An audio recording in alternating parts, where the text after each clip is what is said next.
Myself Lakhan Ambure. आज जर बघितलं तर खूप जबरदस्त असा रिझल्ट घेऊन आलेलो आपण उकळी तालुका सोनपेठ जिल्हा परभणी मधून.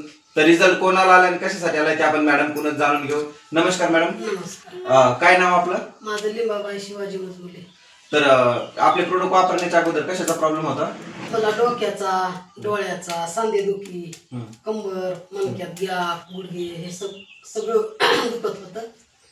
तर याच्या अगोदर तुम्ही बाहेर कुठं हॉस्पिटलला खर्च वगैरे केला? हो केला ना. कधीपासून खर्च बाहेर खर्च केला किंवा किती खर्च झाला आणि कुठं कुठं इलाज केला? पुण्याच्या दवाखान्यात केला, परत परळीमध्ये, गंगाखेड, परभणीमध्ये पण केला. बरेच पैसे खर्चण्यात आले, टोटल सांगू शकत नाही. बरोबर. तर आपले प्रोडक्ट वापरल्याच्या नंतर असला तुम्हाला कसं वाटतंय? कधीपासून वापरताय तुम्ही आपले आता प्रोडक्ट? हे झालं बघा, हे 3रा महिना चालू आहे. आता मग तुम्हाला काय काय फरक पडला? सगळ्याला मला फरक पडला.